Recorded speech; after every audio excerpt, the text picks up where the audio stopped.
Donc Juan, là, en ce moment, toi, donc tu es expert en chaîne d'approvisionnement, disons. Est-ce que tu peux nous expliquer un petit peu ton parcours? Oui, merci beaucoup. Oui, je suis honoré d'être avec vous cet après-midi et merci pour l'invitation. Oui, j'ai 15 ans d'expérience dans la chaîne d'approvisionnement et j'ai commencé mon travail avec une tâche chez Siemens. Dans ce temps-là, on pensait que la façon d'attaquer ou de résoudre des problèmes dans les chaînes d'approvisionnement se faisait par l'amélioration des processus. C'était une bonne façon de le faire, mais après le temps, on a découvert qu'il fallait faire des autres choses. Alors, toutes les compagnies commençaient à faire des investissements en des logiciels de l'informatique. Et maintenant, je te peux donner un exemple.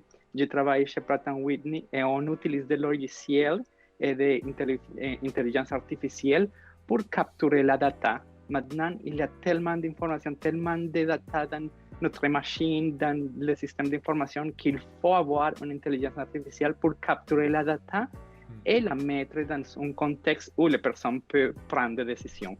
D'accord, parce qu'il y a tellement de données qu'il nous faut absolument des machines pour les récupérer, c'est ça? Oui. Qu'est-ce que c'est en ce moment le problème qu'il y a dans la chaîne d'approvisionnement? Est-ce que tu peux... Présentement, le problème, c'est une pénurie de main-d'œuvre. Il n'y a personne pour combler tous les postes et on a beaucoup de problèmes dans les ports, dans les transports, et même dans les magasins, il y a des shortages. Alors, il y a un problème de pénurie de main-d'œuvre. D'accord, donc un problème de pénurie de main-d'œuvre, ok? Et, par exemple, on pourrait regarder le problème qui s'est passé au Royaume-Uni.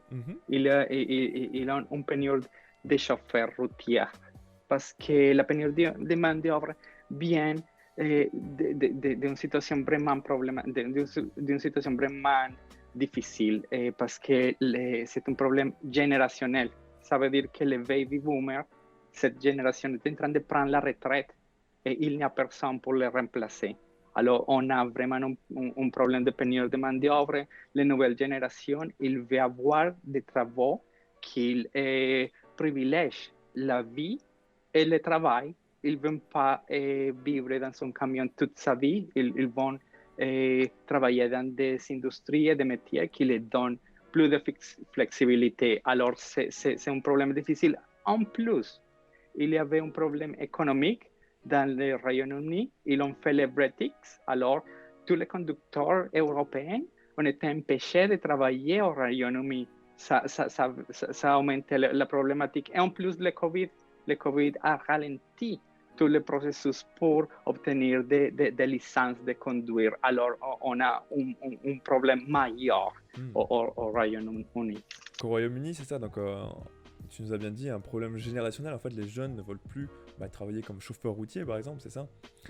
Oui. Et en plus, eux, ils ont deux autres facteurs qui aggravent, c'est-à-dire qu'ils ont fait le Brexit. Du coup, les chauffeurs de l'Europe de l'Ouest ne vont plus travailler au Royaume-Uni. Et en plus, avec le Covid, en fait, avec les restrictions gouvernementales, en fait, le gouvernement a fermé les centres d'examen pour les chauffeurs poids lourds, c'est ça? Et donc, oui, c'est ça que ça passait, c'était... T'as plein de personnes qui n'ont pas pu passer leur permis. Et donc, on parle de combien à peu près de manque de chauffeurs au Royaume-Uni? Oui, on parlait de 20 000 chauffeurs routiers, alors c'est une chose vraiment problématique. Est-ce qu'on a des pistes pour résoudre ce problème? Comment est-ce qu'on peut faire Oui, pour...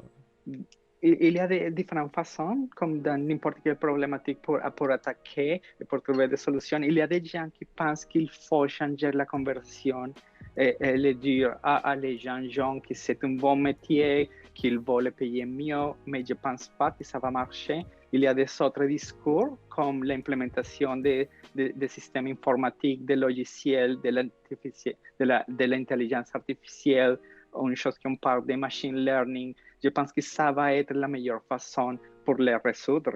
Comment est-ce que les jeunes, en fait, peuvent contribuer à la résolution de ce problème? Par l'engagement ou pour l'intérêt à des projets qui se basent sur l'intelligence artificielle et le développement de logiciels informatiques ou de machine learning. Alors, on a besoin vraiment de gens qui s'intéressent pour ce genre de projet pour mettre cette solution à une échelle globale. Parce qu'on a déjà d'exemples, on a déjà des projets, des petits projets, mais si on veut révolutionner le monde, il faut le mettre à une échelle globale. Et on a besoin de gens qui s'intéressent, qui étudient et qui font des projets dans ces sujets-là.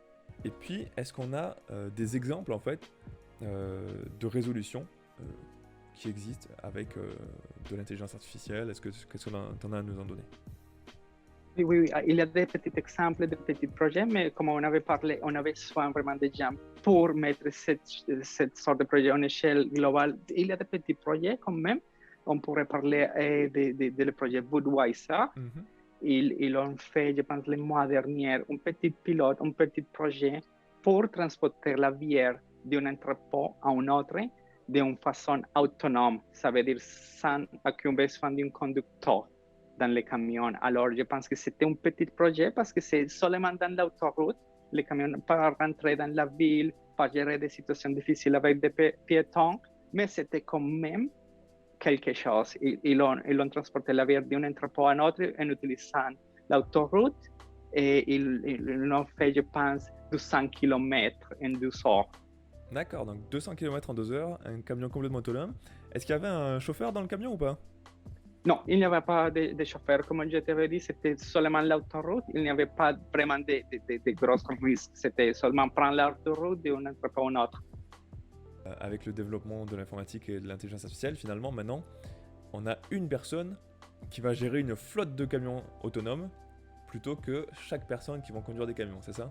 Est-ce qu'on s'en va vers là? Oui, c'est ça. Et le plus intéressant, c'est que cette personne-là, pour être à la maison, pour être à la plage, il aurait une vie. C'était la machine, l'intelligence artificielle qui va faire le travail. Alors, je le compare un petit peu comme quand on a fait l'industrialisation. On a remplacé les muscles des gens pour des machines. Maintenant, on fait plus de confiance des logiciels qu'à les cerveaux humains. Et je pourrais te donner des exemples dans l'aérospatial.